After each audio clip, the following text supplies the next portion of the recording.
Cambridge IELTS 7 by University of Cambridge ESOL Examinations, published by Cambridge University Press. This recording is copyright. CD 2. Test 3. You will hear a number of different recordings and you will have to answer questions on what you hear. There will be time for you to read the instructions and questions, and you will have a chance to check your work. All the recordings will be played once only. The test is in 4 sections. At the end of the test, you will be given 10 minutes to transfer your answers to an answer sheet. Now turn to Section 1.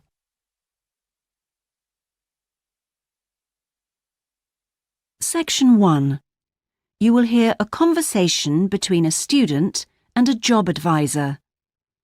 First, you have some time to look at questions 1 to 5.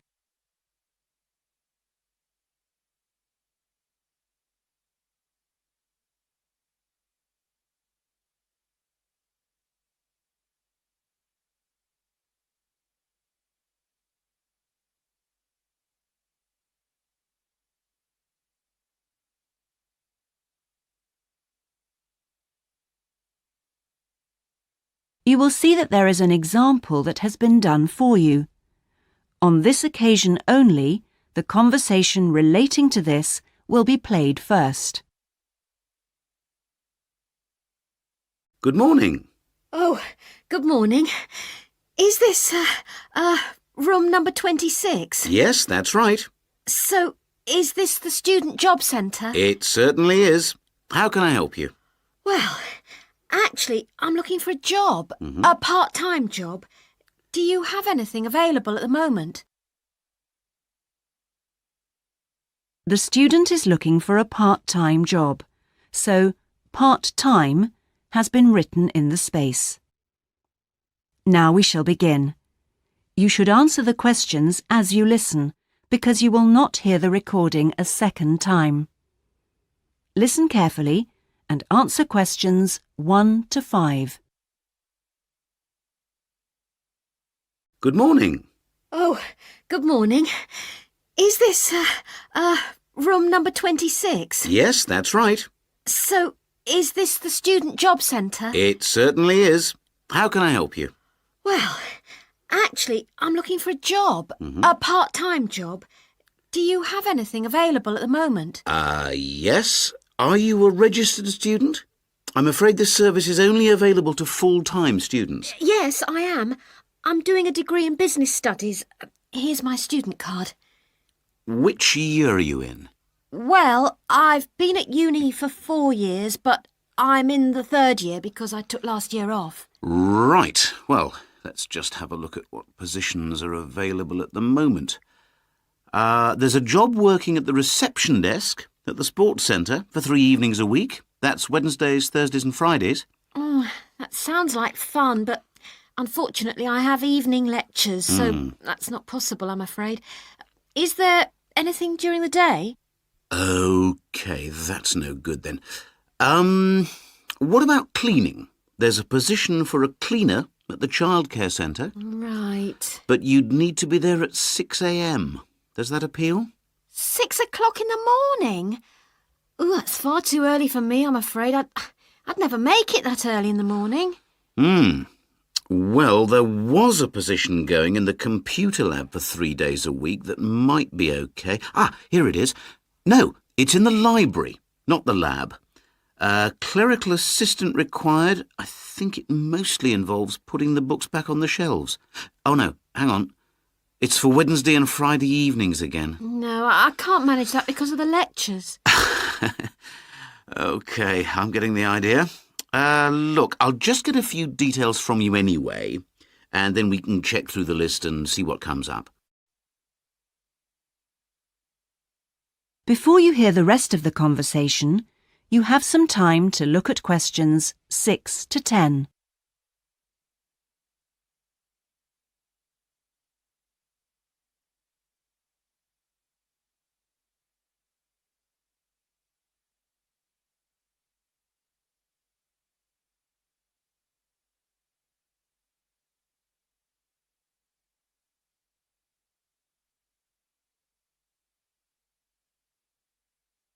Now listen and answer questions 6 to 10.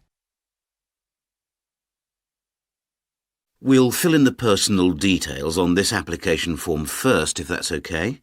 Yeah, that's fine. Now, what's your name again? Anita Newman. That's Newman. And your address, Anita? I'm in one of the halls of residence for postgraduate students. You know, International House. OK, that's easy. What's your room number there? Room B569. No, sorry, B659. I always get that wrong. I haven't been living there very long. Do you have any other skills? Typing, languages, that sort of thing? Well, I speak some Japanese. Right, I'll make a note of that. Now, let's see what else is available. What do you think of administrative work? There's a position for an office assistant at the English Language Centre. That sounds interesting. It's for 3 days a week, Monday, Friday and Saturday mornings. Interested? I was hoping to have Saturdays free, but I need the work, so... Can you tell me what the job involves? Yep, sure. It says here that you'll be required to deal with student inquiries and answer the phone. I'm sure I can handle all that without a problem. Great. Well, would you like me to arrange an interview for you? Say Friday morning around 10? Can we make it a bit later? Unfortunately, I've got something to do at 10. Would that be okay? Not a problem. How about 11:30? Hope it works out for you, Anita. Me too. And thanks for all your help. That is the end of section 1. You now have half a minute to check your answers.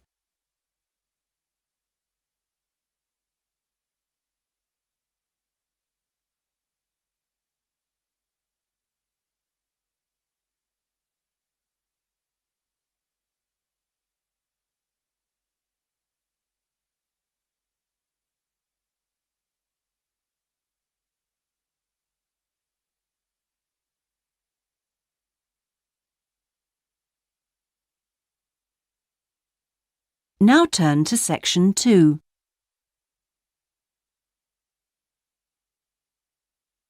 Section 2.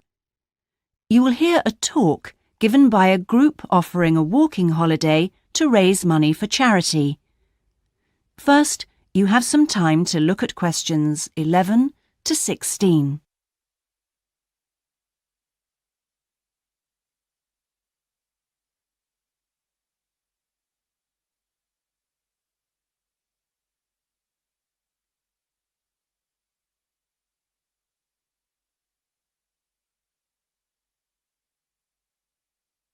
Now listen carefully and answer questions 11 to 16. Good morning. I'm very pleased to have been invited along to your club to talk about our charity-sponsored walking holiday for education aid. I'll start by giving you a brief overview of what it entails.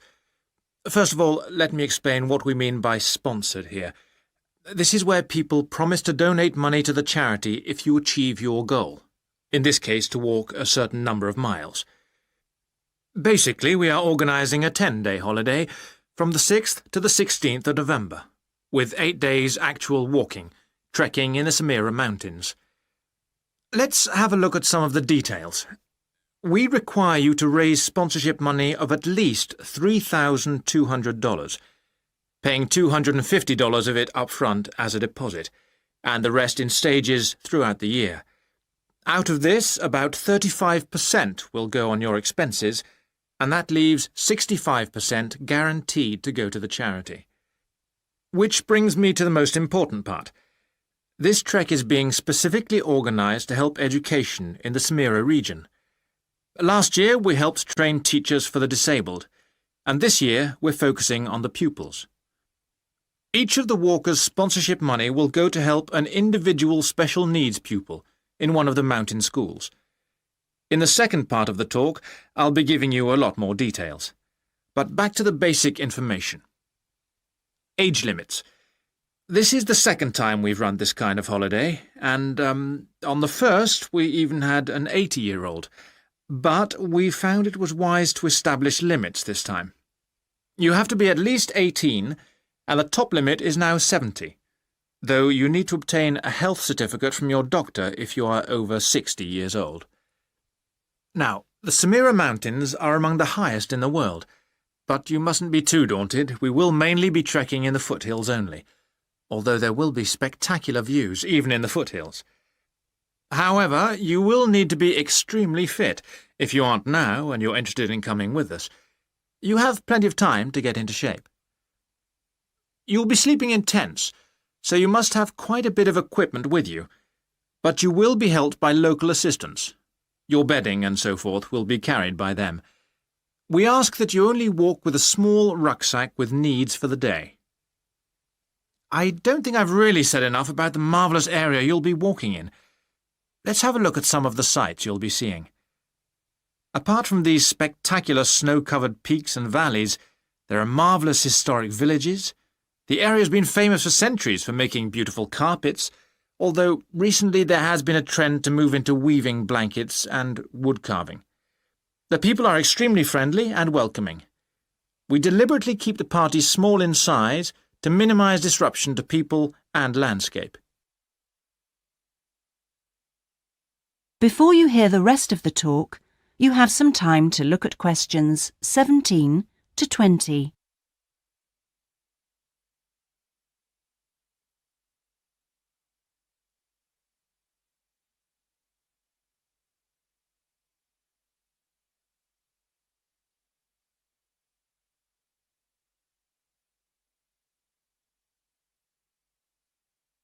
Now listen and answer questions 17 to 20. I hope that there are still some people interested. I will be distributing leaflets at the end where you can find out more information. But just for the moment, I'll outline the itinerary, the main high points of the holiday. Obviously, you'll start by flying out to Kishba, the capital city, on day 1. After a couple of days to acclimatise yourself, you'll start the trek on day 3, walking through the enormous Katiba forest, which will take the whole of the day. Day 4 takes us higher up, going through the foothills, past a number of villages, and visiting a school for the disabled in Sohan. Then you have a rest day, that's day 5, before going to the spectacular Kumi Temple, with 12th century carvings, set in a small forest by a lake, and that's day 6, the highlight for many. We stay near there for day 7, because then comes the hardest day, walking through very mountainous country, but culminating in a swim in the Pate Falls. This is the highest waterfall in the region.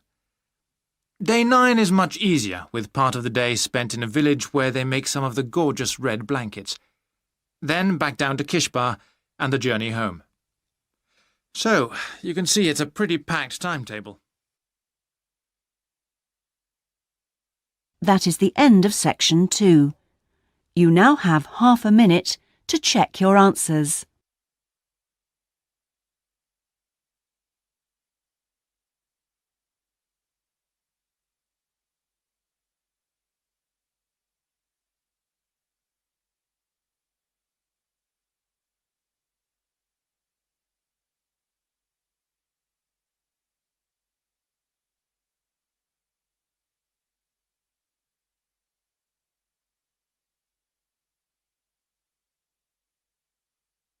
Now turn to section 3.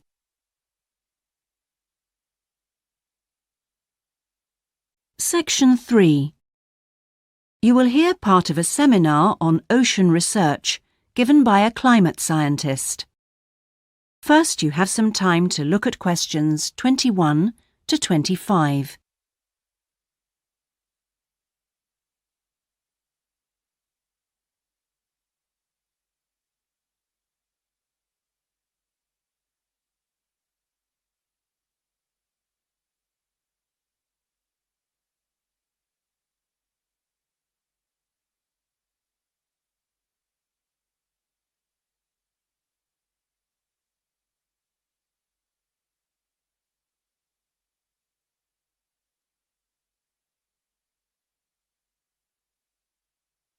Now listen carefully and answer questions 21 to 25. Thanks to all of you for coming along today to hear about how the Robotic Float project is helping with ocean research. Well, first of all, we'll look at what a robotic float does and its use. So let's start with the device itself. It looks a bit like a cigar, and it's about 1.5 meters long. More importantly, it's full of equipment that's designed to collect data. So it can help us in building up a profile of different factors which work together within the world's oceans. Sounds like a big project. Isn't it too big for one country to undertake? That's quite true, but this project is a really good example of international cooperation. Over the last 5 years, scientists from 13 countries have been taking part in the project and launching floats in their area of ocean control. And next year, this number will rise to 14 when Indonesia joins the project. That's impressive. But let's move on to how floats work. The operational cycle goes like this. Each of the floats is dropped in the ocean from a boat at a set point and activated from a satellite. Then the float immediately sinks about 2,000 meters. That's 2 whole kilometers down in the water. It stays at this depth for about 10 days and is carried around by the currents which operate in the ocean at this level. During this time, it's possible for it to cover quite large distances, but the average is 50 kilometers. So, what is it actually recording? Well, at this stage, nothing. But as it rises to the surface, it collects all sorts of data. Most importantly, variations in salinity, that's salt levels, and the changes in temperature, a bit like underwater weather balloons. Then, when it gets back to the surface, all the data it's collected is beamed up to the satellite. After about 5 hours on the surface, the float automatically sinks, beginning the whole process again. What happens to the data?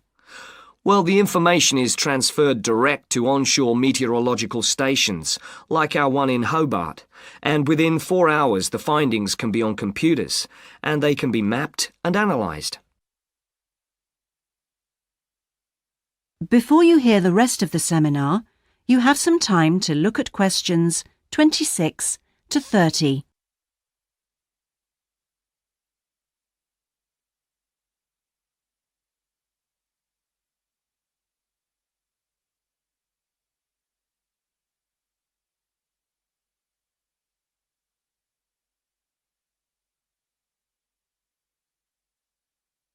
Now listen and answer questions 26 to 30.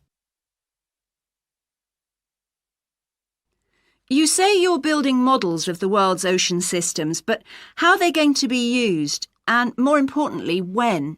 Some of the data has already helped in completing projects. For example, our understanding of the underlying causes of El Niño events is being confirmed by float data.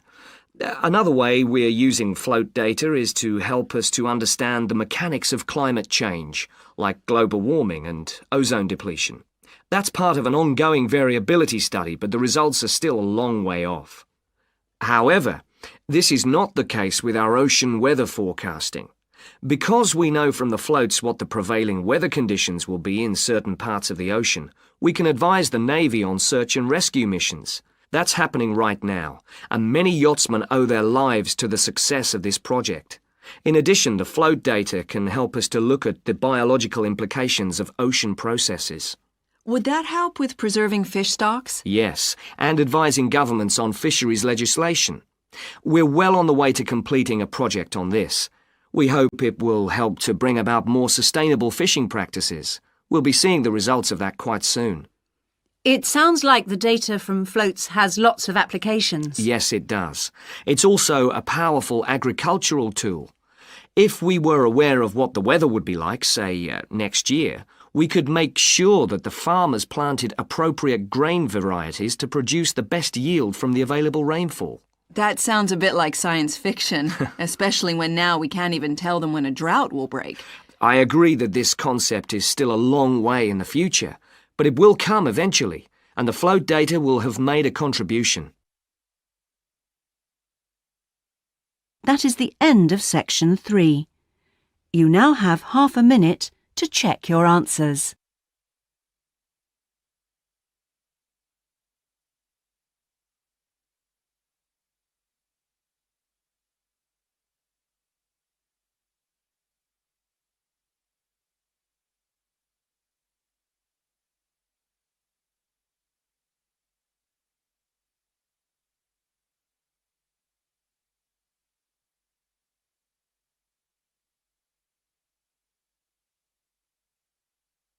Now turn to Section 4.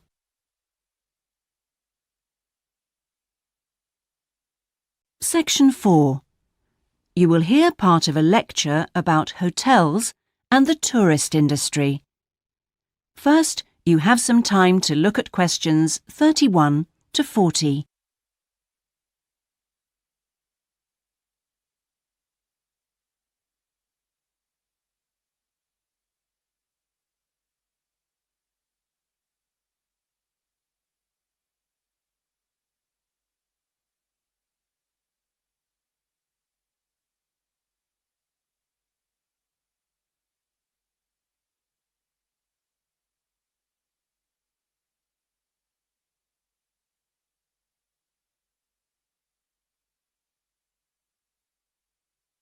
Now listen carefully and answer questions 31 to 40. Good morning, everyone. Today's lecture forms part of the Hospitality and Tourism module. Last week, I looked at the economy end of the hotel business. This week, I'm going to discuss the luxury end of the market. Let's consider the following scenario.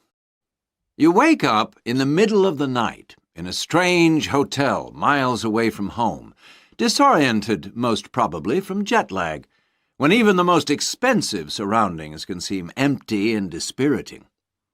You have paid a great deal of money to stay in this first-class hotel with its contemporary technology, but according to recent research carried out by an international travel and public relations company, all is not well.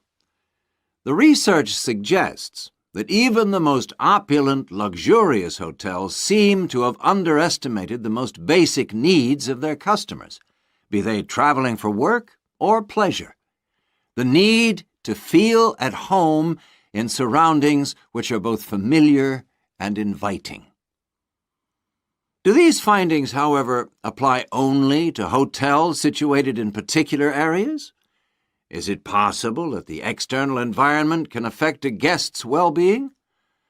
The company's research covered a whole range of different hotel types, both independent hotels and those which are part of large chains.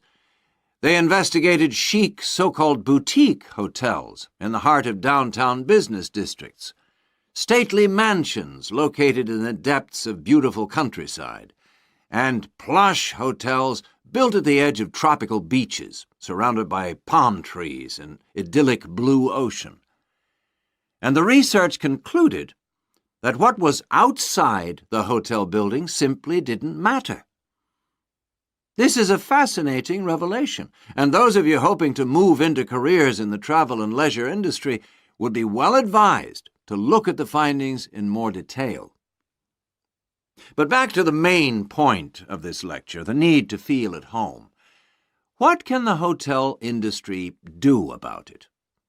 And is the very idea so subjective that it's impossible to do anything about it on a global basis?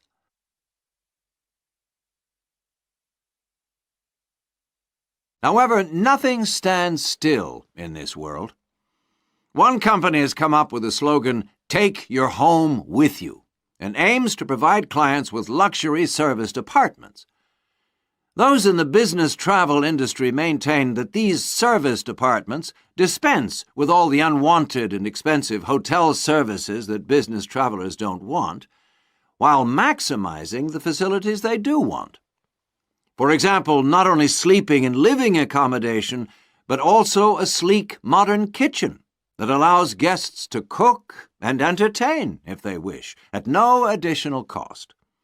The attractions of such facilities are obvious, and it'll be interesting to see whether the company manages to establish a trend all over the world and make a lasting impact on the luxury accommodation market. Now, finally, I want to consider the psychology underpinning the traditional holiday hotel industry. As a hotelier, how do you go about attracting people to give up the security of their own home and entrust themselves to staying in a completely strange place and sleeping in an unfamiliar bed? Firstly, hotels exploit people's need to escape the predictability of their everyday lives. For a few days, people can pretend they are free of responsibilities and can indulge themselves. Secondly, there is something very powerful in our need to be pampered and looked after. It's almost as if we returned to being a baby when everything was done for us and we felt safe and secure. And not far removed from this is the pleasure in being spoilt and given little treats, like the minuscule bottles of shampoo and tiny bars of soap, the chocolate on your pillow at night. And we actually forget that we are paying for it all. Next week, I'm going to look at eco-hotels, a fairly new phenomenon, but increasingly popular, particularly... That is the end of section 4. You now have half a minute to check your answers.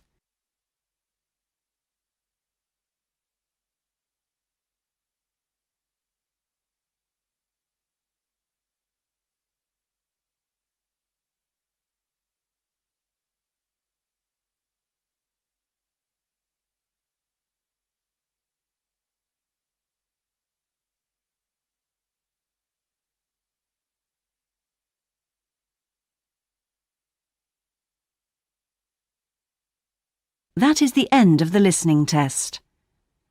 In the IELTS test, you would now have 10 minutes to transfer your answers to the listening answer sheet.